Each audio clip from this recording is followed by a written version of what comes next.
Welcome to the Permanent Lifestyle Podcast, your home for positive, informative, and life-changing content. And now, here is your host, William Schultz. All right, everybody. Thank you for once again tuning in to the Permanent Lifestyle Podcast. I am your host, William Schultz. And on today's podcast, we're going to be talking to a young brother from the East Coast, brother by the name of Angelo Roberts. And he had contacted me on LinkedIn and, said, hey, man, I just started a podcast. I see you started a podcast. And, why don't we interview each other for each other's podcasts? And I was like, yo, man, no, that's not a terrible idea.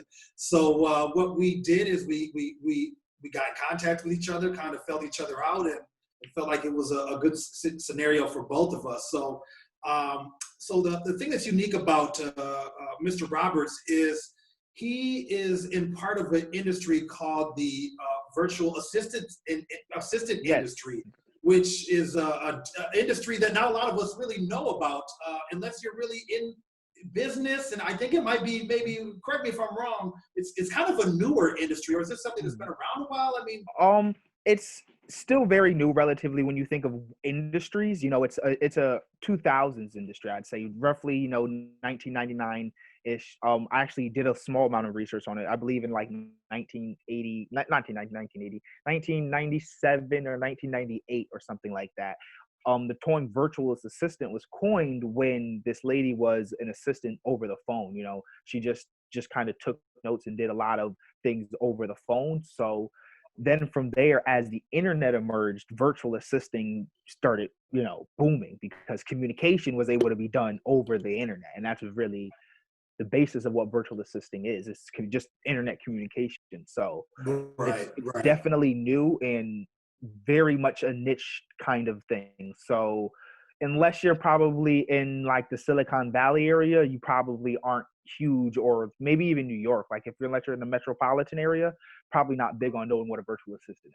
Right. And, and that was kind of what I was thinking, and when you had contacted me, I thought, well, this could be an opportunity to introduce this industry to my audience, because I'll tell you the truth, myself personally, I did not know much about a virtual assistant. The first time I started hearing the term virtual assistant when I was listening to real estate podcasts about a year ago, and I would hear, oh, I hired a virtual assistant. I've hired a virtual assistant. I'm thinking, is this like a robot or what is going on? And then when I jumped on LinkedIn, recently got more active on there, I started seeing a lot of people offering virtual assistant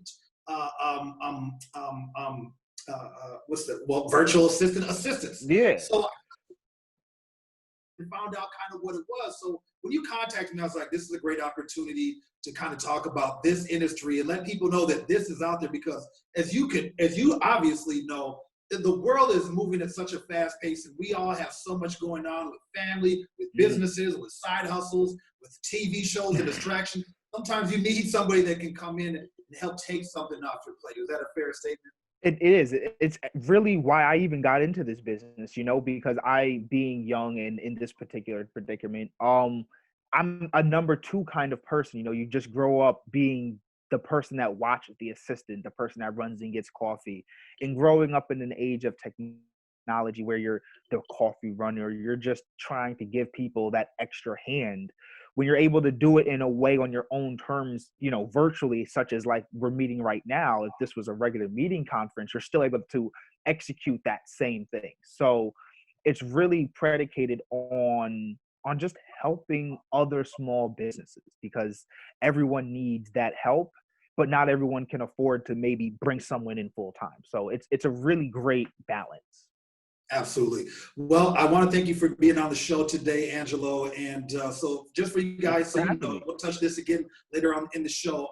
Angelo's business is called Angelo's Assistants of America. So if you guys are listening, make sure you guys take a look at that if you're in need of some virtual assisting in your business. So what we're going to do is, man, we want to get to know you a little bit, Angelo. So why don't you tell everybody where you're from, man? I'm from New Haven, Connecticut. For those of you that don't know where the small town of New Haven is, it is Yale. So I'm maybe 5-10 minutes driving from downtown New Haven, which is where Yale's campus is located. And I currently live out in Hartford, which is the capital of New Haven. So yeah, that's Connecticut, born and raised all the way. Hartford, Connecticut, is that where you're at? Okay, yes, currently. And then okay, and what was it like growing up for you in New Haven? Is that what kind of city is that? Is that where people would consider the hood? Is that some people would consider like suburbia? Like, what is New Haven like, man? New Haven is 100% the hood. We at one point were ranked one of the most dangerous small cities in America, meaning that if we were on the size of, say, New York or Chicago or Los Angeles, we might have more violence than their cities. We're like per capita, you have more violence per capita. Right, okay. more. We might have more violence per capita. So it was a very hard thing. I'm not going to say it was extremely hard because I relatively lived a sheltered lifestyle. I stayed inside a lot and everything. Parents did what they could, made decent money and everything. My father was a correction officer. My mom, nurse. Both owned businesses and everything. So, it wasn't the ideal hood situation, but it wasn't your ideal suburbia situation either. It's a very right. It's a very neutral next door situation feeling and everything. So you mentioned both of your parents own businesses. Is that correct? That is correct. Yes. What kind of businesses do they have? So my dad is in real estate. He owns a couple of units and everything roughly around the city. And my mom, she residential care. So her being in nursing, liking to take care of people and everything, she got I don't know how to explain it necessarily. It's like a rest care home. That's really kind of what it's listed as. So if you know people that can't necessarily fully take care of themselves because they're mentally challenged, but they are able to do a lot of things on their own, it's a house for, people that just aren't as fast as other people. Oh, no, totally understand. And is that where you got your entrepreneurial spirit, man? Is that where it comes from, your parents? Absolutely. My dad has drilled it into me. He said it's not what you do with it's not what you make, it's what you do with what you make. So it's always been about budgeting and doing these so many different things. And I've done lemonade stands. I've done like sneaker customizations. I've done trash pickups and clean. Like you think of it, I probably have done it. So definitely from them. See, a young hustler, man, a young entrepreneur, man, that's beautiful, man. And that's definitely one thing. Just in our brief time talking, I really respect the fact that you have been in communication. You've been consistent, and when you said, hey, I got questions for you when you do my podcast, you sent that over, and honestly, man, that's a great trait to have because so many young quote unquote entrepreneurs, you don't see that. It's a lot of talk, right? Yes, so yes. I'll give you an example. I had a young brother from my hometown reach out to me about 2 or 3 weeks ago. He said, hey man, I want to jump on a Zoom call, let's talk, I really want to get your advice, this and that. And then he wasn't on the call. And then he messaged me 15 minutes later and said, hey man, I thought we were jumping on the call. And I was like, but I've moved on. Like I moved on in my day. And he was like, well, I don't understand. I must have went to the wrong call. And it's like, no, man, you slept in or you were out partying, whatever. You weren't on it. And as somebody who's about your business, if you want to deal with other people, if you're going to give your hard-earned time to take your time away from your business, right? You want to give that time to people that are serious like you. So I just want to say thank you for being on top of your stuff. So Angelo, tell me, man, how did you get started in your career? You mentioned you had a lemonade stand, you did some trash pickup, you did some customized sneakers. How did you get from that point to where you are now? How did you kind of get your first, get your beak wet in the virtual assisting world? Okay, so because you're limiting me on time, I won't give you the long version. Short version is fast forward through all of my entrepreneurial ventures. Last year I got a job. Well, in 2018, I got a job as a bookkeeper / office manager. Started in October, and then I was there for all of 2019. I quit in the beginning of the year, January 1st. That's when my 2 weeks ended. So in that time, the role grew to being what I am now, essentially. So it started the Craigslist ad. I don't know if you guys know about that or anything. I would apply to a Craigslist ad for a bookkeeper job. Went in, nailed the interview, got the job, and showed up probably over prepared. Like my my overzealousness is probably what brought me on this track today. Without that first day, I don't think I would be here, because I showed up in a suit. Mind you, this is a pet sitting job. This was a pet sitting job. So I showed up in a suit thinking like I'm going to be in an office and all of this other stuff. And I brought my own laptop, brought my own bags, and was ready to go. There was no computer for me, nothing started, and I really just kind of took off from there. So as the role continued to grow, I started gaining more responsibility. So it really grew to being almost like a business manager. So I had so many different things I was responsible for. So this business, the original business was a pet keeping business, and you were applying to be a bookkeeper. Is that correct? Correct. Okay. And had you had straight on bookkeeping skills previous to that, or like a bookkeeping job, or were you like, yo, I just want to get into this? No, I actually go to school for accounting. So my major in college, I go to a 2-year university called Gateway. It's a small community college in New Haven. I majored in accounting, and I've been doing, unfortunately, but to my advantage, I have been an accounting person my entire life. So I was 7 years, no, 7 years old, seventh grade, 8th grade when I very first read, Rich Dad, Poor Dad and everything, which led me on the journey. So I was doing accounting like in high school. All of my electives, like I did, like instead of study hall, I took like accounting and business courses and credit classes and stuff like that. I did have the ability and fortunateness to go into a private high school, so there was also that. Yeah, I was the complete opposite, man. I ran from math like it was a demon coming at me down the hallway. As a lot of people do. Yeah, but I tell you what, man, it's in today's world, data rules, and it is a great skill to have. So, man, that's awesome, because it's just, and again, because there's so many people that are like me, that makes you and your skill set that much more valuable to people like myself, because as my business grows, and I'll be hiring people you hire your weaknesses, right? So if that's a weakness I have, I would bring you on board for something like that. So you started out with this pet job, and you said you started out being a bookkeeper, but then you started going into being more management role. So maybe can you talk a little bit how that role expanded and some of the different things you were doing as that role expanded for you? It's a very small company. So, it was her running it, and then maybe 5, employees who were the pet walkers and everything. And so me being the bookkeeper, I was the only office person, like the only other person with office assistant and administrative anything. And the fact that I'm the one who had the, bookkeeping knowledge, this person, the let alone the owner not knowing what she was doing in the bookkeeping. So I'm walking into like a mess. So I was extremely excited. I was like, oh, I get to really show off my skills now and what I've learned. And it really just started giving me more stuff. She was happy with the results and just gave me more responsibilities. I had to start covering for other people's walks. So now it was like, doing manager roles of covering, making sure people are at their walks, making sure that the people are doing their walks properly and timed right, doing payroll. I worked all the way up to being on the actual bank account, because trust is a big thing in my business, being prideful on integrity and everything. So on that bank account, I was able to even cut checks. I never did, except for, maybe one time. However, it was really more or less because how the role evolved into when she would step away or go on vacation to Canada, for the time that she did, it was my job to be not only the point of communication, but make sure everything was able to run smooth.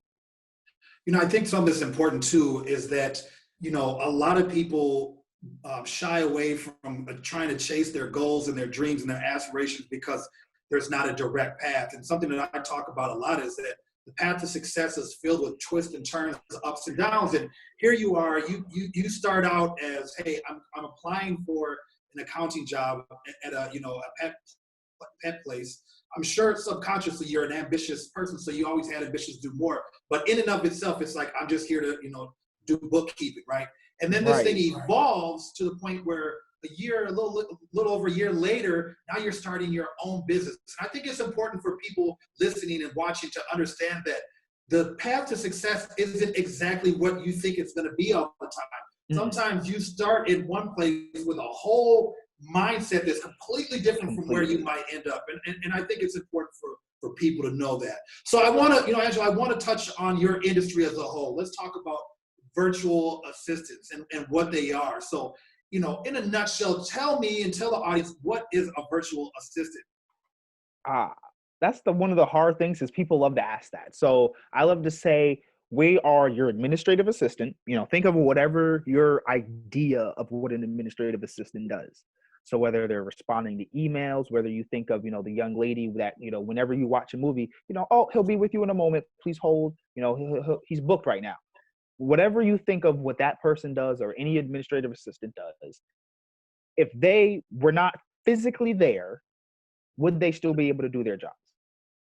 In those times before, for a lot of people, unfortunately, a lot of people that I would even consider my client base or audience, they would say no. However, growing up in this age of technology, information, and how fast we're able to communicate, look how fast two people from two separate sides of the world were able to get on a meeting together. And Absolutely. it's really evolved. So because of the different forms of communication and technology, that whatever you think of the assistant doing, sitting down at her desk, she is and he is no longer having to be actually there. They can be home and do that. So whatever you think that they do or you would ask them to do, I do that exact same thing. So you might say, hey, I'll move my booking from 5 o'clock to 6 o'clock the next day. I need this email done. I need this order sent out. I want to make sure my kids are picked up. So send them a taxi, or in this case now an Uber, because you can schedule Ubers and Lyfts. And then make sure that my bills for my particular this house and this house are paid. You call them for everything. I say I'm the Jarvis for your business. If you watch All Ive right. Learned, I'm Jarvis for your business. Well, let me ask you this. Maybe you could do it like this so we can simplify it for the audience so they can visualize everything. Mm-hmm. Give me like a bullet point list. If we were to say, give me 5 bullet points of what Right. a virtual assistant does, because sometimes it could be like what, answering your emails for Correct. you, scheduling your meeting. So I do maybe that give too. me 5 to 10 bullet points of this is what it is, and maybe that'll help really paint a clear picture for the audience. I'll do some things that I'm actually doing. So I'm doing I'm data mining. Someone has a piece of paper with a bunch of addresses on it, pull out all the addresses that are businesses.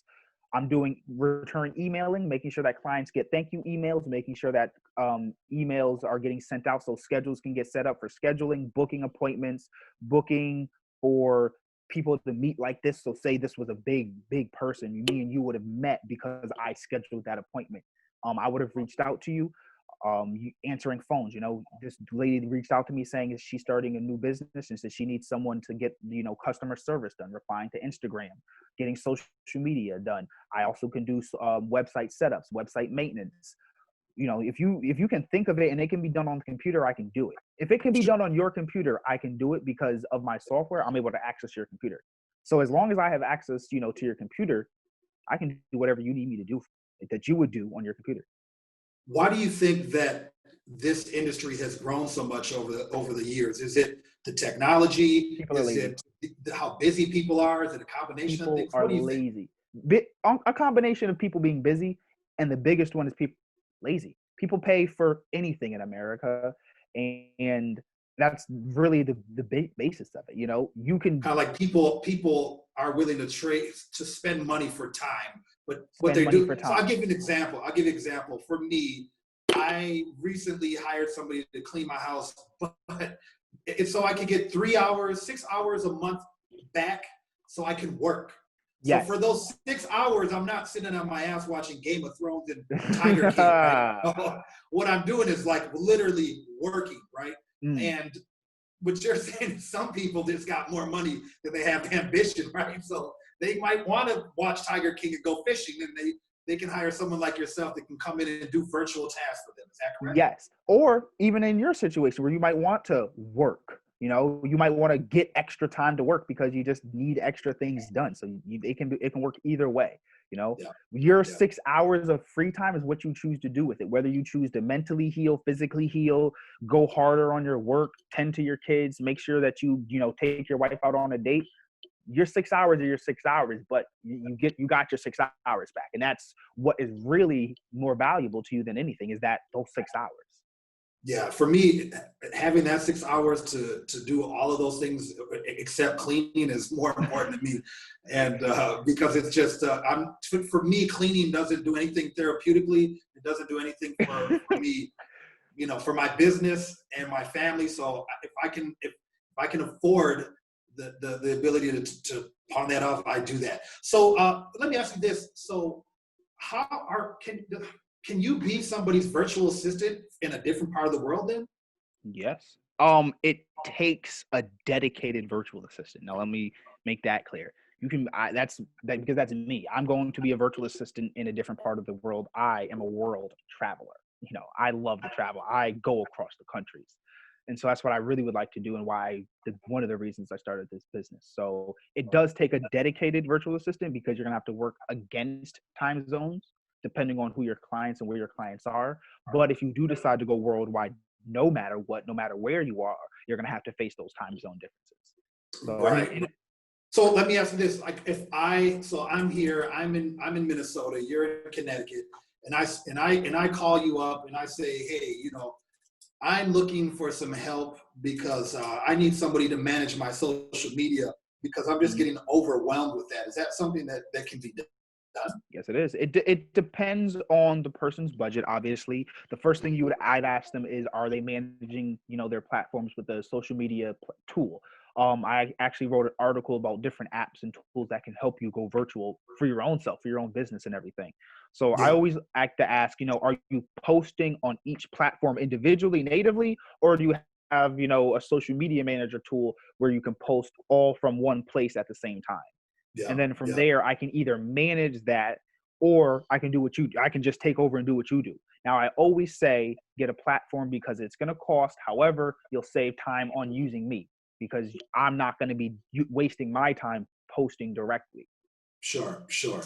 So what do you think? Not shouldn't say what do you think, but what are the most common things that you find yourself being hired to do? Emailing. That is, for some reason, one of the largest things. People are like, yeah, I'm inundated with emails and responses that I just don't want to do. You know, I I don't know what it is. I thought emails were easy. I guess that's kind of why I do them. But people are like, yeah, I get so time consumed in responding to things that don't even need to be responded to right now, or trying to think of a response because we have to form and articulate ourselves and everything. You might have prefer to do proposals, and they just get inundated with the very small things like updating social media management and doing data mining. A lot of people have issues with just doing research. So if somebody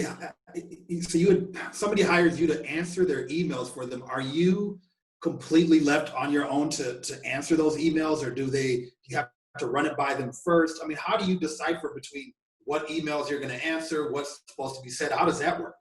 I have my sit down with the client before I hire, or not hire, before I work with any particular person or client. I like to get to know them, because as a virtual assistant, the personal connection has to really be there because you're not actually physically there. So you have to really cultivate that relationship with who you're working with, so you have an understanding of what they want. And then most importantly, ask. So I always have a set of questions that I ask them. Hey, would you prefer that I responded to emails on my own, or would you like me to just respond to what you would like me to respond to that are regular, everyday stuff, and then flag what is it very important that would require your attention and you to respond, and then you can respond to it, at the end of the day. And now you only have 3 emails to look at because they're flagged, versus scaling through everything. So Gotcha. you have to really just ask how they operate. So you can kind of for that particular skill set, or for that particular service, let me say, you are kind of acting as a filter between the business person and their email, to kind of say, let me filter through what's important and what's not important based on the things that we've talked about. I can Right. respond based on our conversation. You've given me permission to respond to this level of email. I'll respond to those. And the other ones that we know that are a priority that you need to respond to right Right. away, I'm going to send those to you. And when you see they're coming from me, that's going to trigger you to say, okay, Angelo sent me this. This is important. I need to get on this now. Exactly.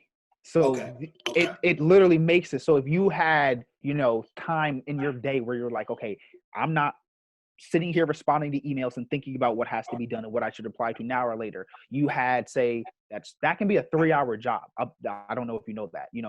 People can spend up to 3 hours a day contemplating and just looking through their emails. So if Absolutely. you had 3 hours where you're doing whatever and you're just like, okay, whenever something important comes through, you can respond to it then and there and it's done because that's the only thing you have. You're much more efficient in your time. Yeah, and I mean I know what that's like. I have a couple different businesses, and right now I have like 5 different email accounts. So it's Yes. it's a little difficult sometimes because one thing that I've learned, and I'm learning to get better about this, but I shouldn't say one thing I've learned. One thing I've realized about today's technology, because we do have so much access to each other, the person on the other end is now has a higher expectation of you getting back to them sooner, right? And right, wrong, or otherwise, that's just how it is in 2020, right? It's like Right. text message, email, a social media message, and if they can see that you've read it, oh my God, Oh. I mean, you got like 15 minutes to respond. Otherwise, like, and it's funny because on your end, when you are a busy person and you have a lot going on, sometimes you might have seen it, but you just don't have the headspace to craft a response to that. So I can Exactly. see where that would be great to have somebody that can come in there and do that for you. So let's talk a little bit about your business before we wrap up. We've kind of touched a little bit already on some of the services you offer through this discussion. Is there anything else besides the emails and the data mining, social media management? Are there any other things, setting up schedules? Anything else that you do in particular that you say, hey, I do really well, and this is where I think I separate myself? Well, I consider myself a specialized virtual assistant. There's 2 levels of virtual assistants. Virtual assistants would do regular, every normal stuff, and there's specialized virtual assistants where they have a niche. As a specialized virtual assistant, my niche is bookkeeping, and accounting work, if you will. Not a lot of people, one, like that kind of work. Two, even if they don't mind it, it's just that is probably one of the most time consuming parts of any business. From keeping track of your receipts, the entire bookkeeping process is just so long and inundated. That's where I really come in and specialize in, because I have methods and tactics where I cut it down all the way. So even if you don't need me to do your entire bookkeeping process, I can put in things, systems in place so that it makes your bookkeeping process faster. Absolutely. So what kind of clients is your business currently working with, and what kind of clients does your business currently have experience working with? Very small businesses, usually solo owners or owners that have no more than 8 employees. The most recent one is just someone who actually is not necessarily a full-on business owner right now. She's more or less working with First Data as her primary source, and then just the travel on the side. However, working with someone who's in the professional industry, it's primarily all parents at this point. Professional parents is how I'd classify it. People that work and have their own side hustles, not necessarily businesses. They can even own businesses, but we'll classify them as entrepreneurial hustles at this point, and just listen, I want to spend this time with my kids. That's why the newest lady hired me. She said her daughter just turned like a teenager, and she wants to spend that time, these teenagers, with the family. Yeah, So yeah. she wants me to do all the long and hard work. Okay. And what kind of businesses do you want to work with? What, like, if in an ideal world right now, we're on YouTube right now, we're on our podcast right now, we're calling out to the world, we're calling out to these businesses out here. Who should be working with your company right now? I don't go by business. I go by needs. So I don't like saying, hey, if you're in this business or you're in this business, you should call me. No. I say if you just need an extra hour, because it's not, I don't even have to do just business, running. And what a lot of people fail to realize, because a lot of my clients have been women, and I've learned a lot when talking to these women. What a lot of men fail to mistaken and realize is running the house is a full business. That in and of itself is like running a business. So if you were a mom and you, especially now during coronavirus, you're a parent, a teacher, a cook, all these other things, and you really just want an hour to yourself, you know, how can I help you do that?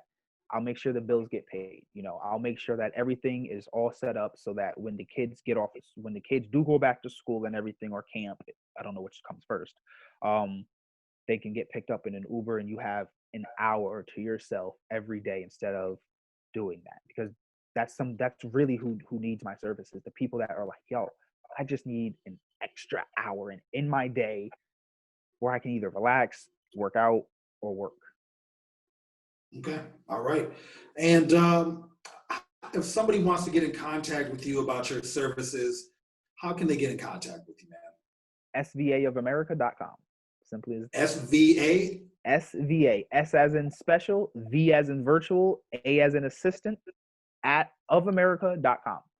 All right. All right, Angelo, do you have any last words that you want to say before we wrap up? Is there anything you want to say to our audience out there today before we